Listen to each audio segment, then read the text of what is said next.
A white officer thought he was slapping just another black prisoner, but what he didn't know, the man he humiliated was his undercover police chief.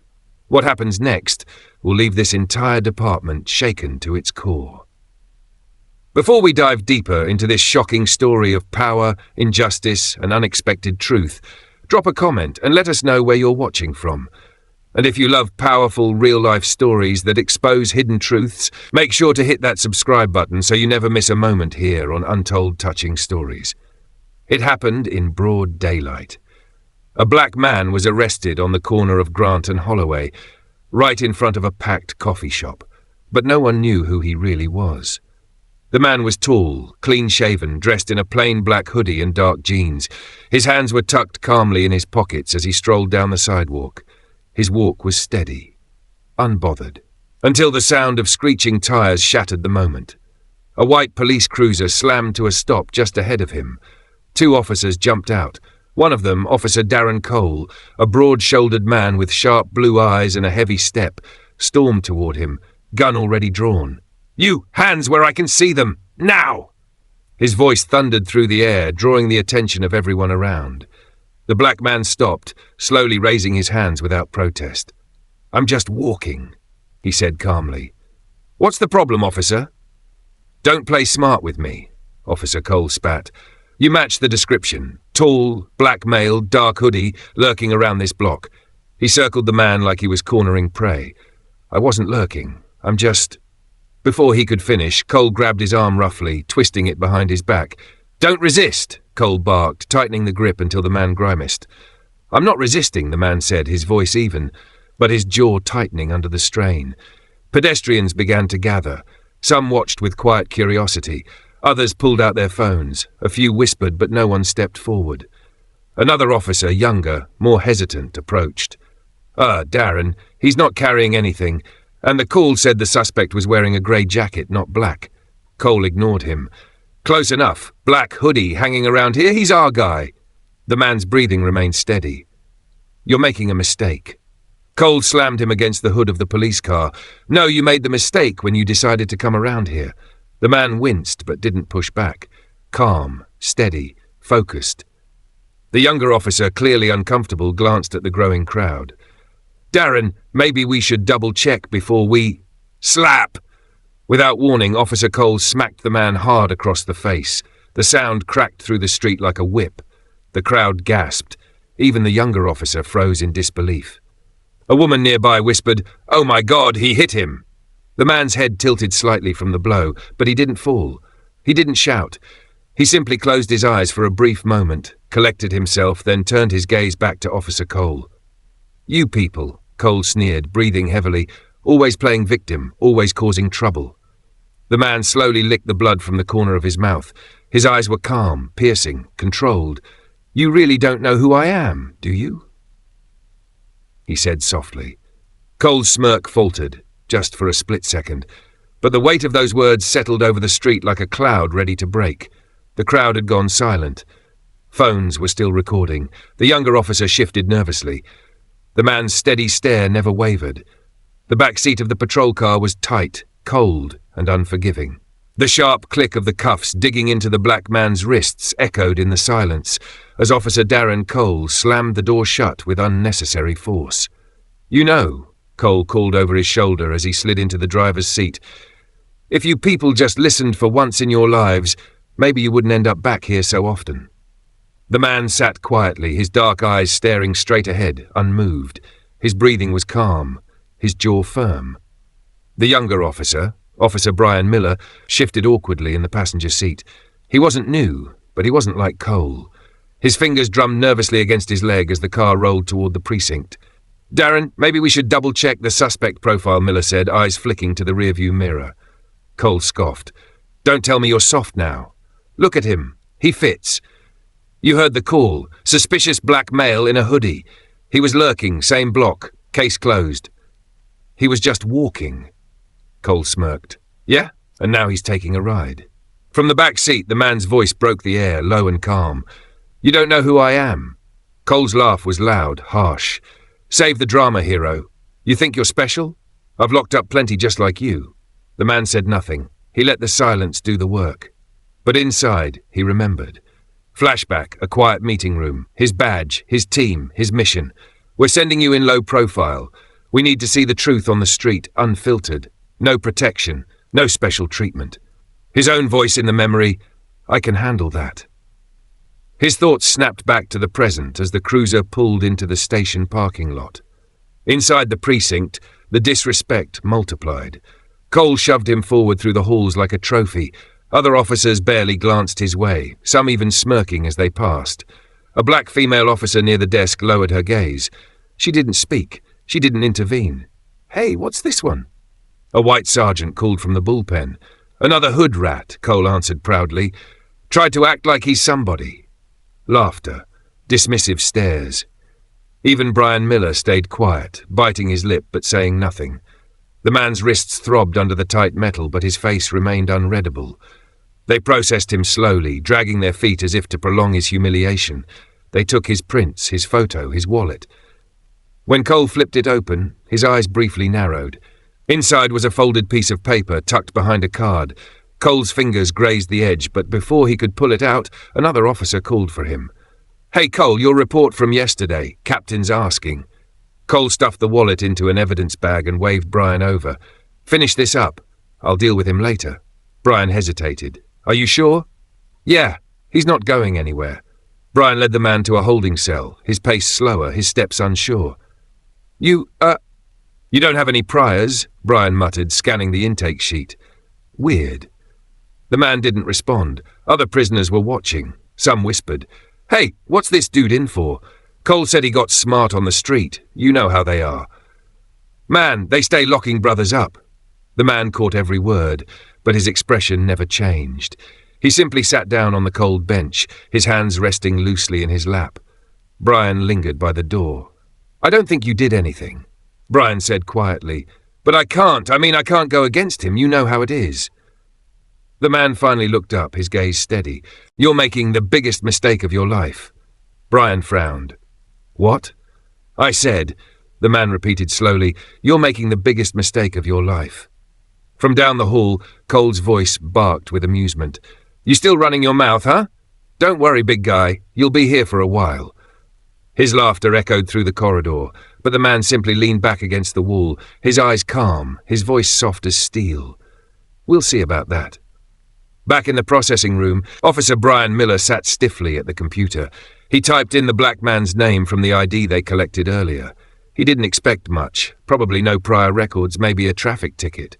But as soon as he hit search, the screen flashed red. Restricted access, law enforcement clearance only. Brian's eyebrows furrowed. He tried again. The same warning appeared, followed by a blinking prompt. Special credentials verified. Police Chief Darius Freeman, District 12. Active undercover assignment. His throat tightened. What?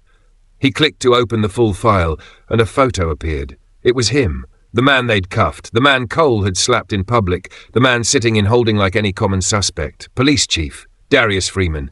Brian's palms began to sweat, his heart pounded. Darren, he called, his voice shaky.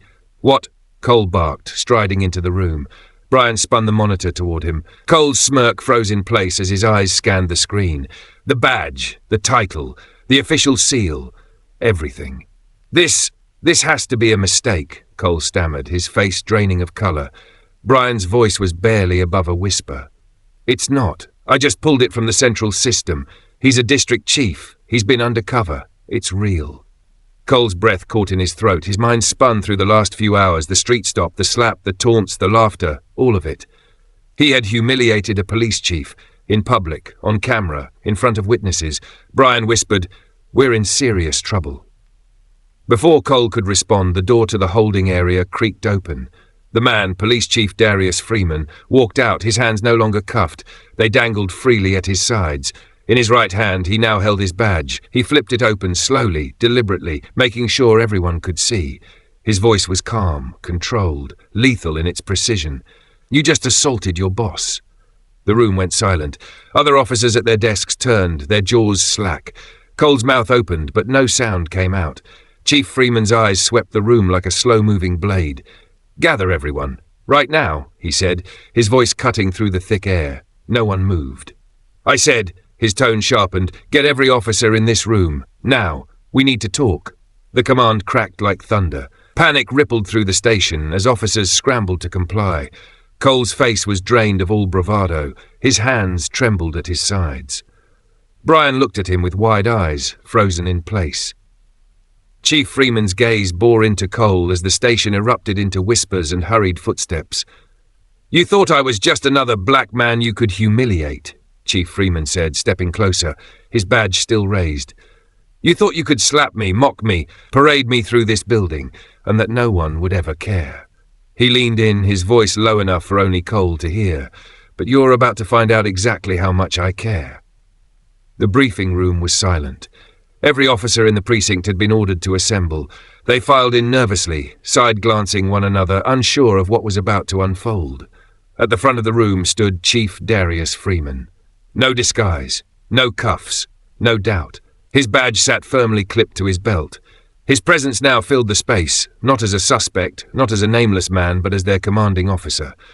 When the last officer settled, Chief Freeman's voice cut through the tension, calm but impossibly firm. "Let's begin." He walked to the center of the room, his footsteps deliberate. "Yesterday I entered this city as a man. Nothing more, no uniform, no title, just another black man walking down the street." His gaze swept the room. Some looked away, some stared at the floor. A few, like Officer Brian Miller, held his gaze with quiet shame.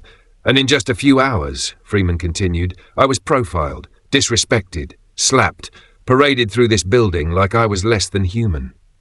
His eyes settled on Officer Darren Cole, who sat stiffly near the front, his face pale, his body tense. "I was given the same treatment so many others have endured in this station. The same assumptions, the same violence, the same arrogance." Freeman's tone remained steady, but the weight of his words pressed down on everyone in the room. This wasn't just one bad moment. This wasn't just one bad officer. This is a system you've all helped protect, whether you acted or stayed silent. A ripple of discomfort passed through the ranks. Brian swallowed hard, his voice tentative. "I didn't know what to do, sir.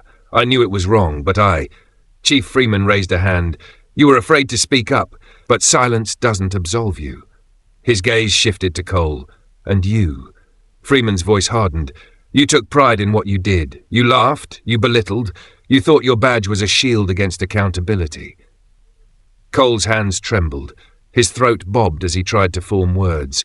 Chief Freeman turned to the senior precinct commander standing by the wall. "Effective immediately, I am ordering Officer Darren Cole's suspension. Internal Affairs will conduct a full investigation starting today." The commander nodded quickly. "Understood, Chief." Freeman's voice rose just slightly, filling the room with an undeniable presence.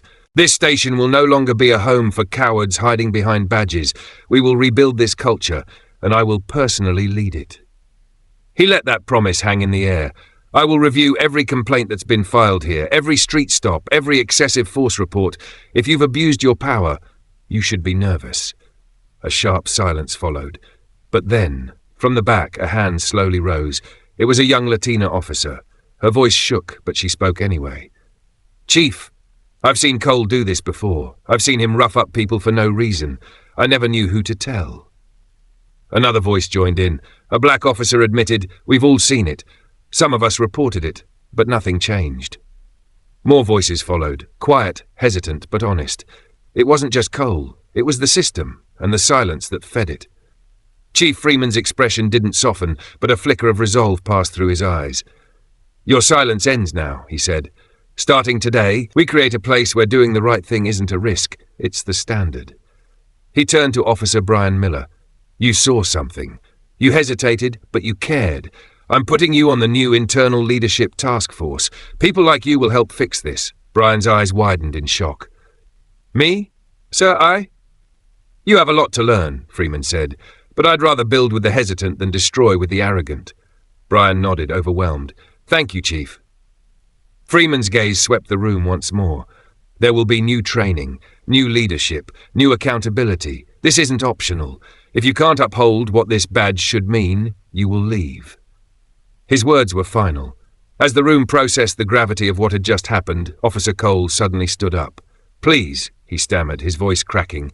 "Chief, I didn't know. If I'd known who you were—" Chief Freeman's stare was ice cold. "That's the problem, Officer Cole. You would have treated me differently, if you'd known." Cole's lips trembled. "I'm sorry." Freeman's jaw tightened. "You don't get to walk away that easily." The disciplinary hearing was swift. The evidence was undeniable: body cam footage, witness testimonies, and the police database logs confirming the true identity of Chief Darius Freeman. Officer Darren Cole sat motionless as the decision was read aloud: immediate suspension, mandatory internal affairs investigation, potential termination pending review. His head hung low, no fight left. For once, no badge could protect him. Across the room, Chief Freeman stood firm, his expression unreadable, his posture commanding. Justice was not about revenge. It was about the message, about change. Within days, the entire department buzzed with reform. Chief Freeman personally organized a press conference. The hall was packed: media, city officials, activists, community members. Cameras flashed as Freeman stepped up to the podium. He looked out over the sea of faces, some skeptical, some hopeful. "Many of you have asked why I went undercover," Freeman began, his voice calm but resolute. "The answer is simple. You can't fix what you can't see. You can't rebuild trust by sitting in an office. You have to feel what people feel, stand where they stand." He paused, letting the silence do its work. "I was profiled, I was humiliated. I was assaulted by those sworn to protect, not because I did anything wrong, but because of how I looked." Gasps echoed through the room. Reporters scribbled furiously. "But I'm not here for revenge. I'm here for accountability."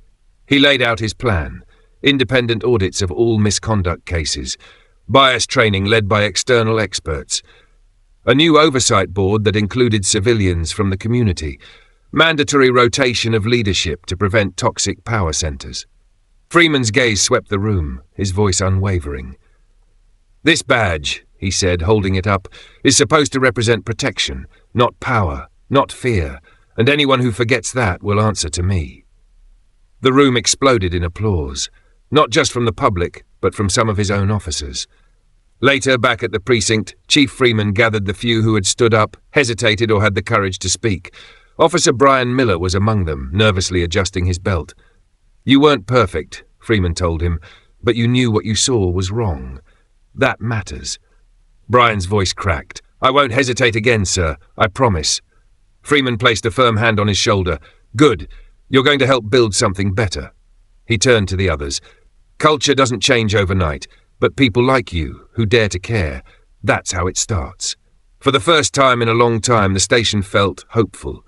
A few days later, Freeman walked through his neighborhood. No uniform, no entourage. Just a man. People nodded to him now. Some smiled, some stopped to shake his hand. "Thank you, Chief," one elderly woman said, her voice trembling. "We've been waiting a long time for someone like you." Freeman offered a quiet smile. No one should have to wait this long. At the corner, a young boy on a bicycle stared at him, eyes wide. "You're that police chief, right?" the boy asked. "The one they tried to mess with?" Freeman chuckled softly. "Yeah, that's me."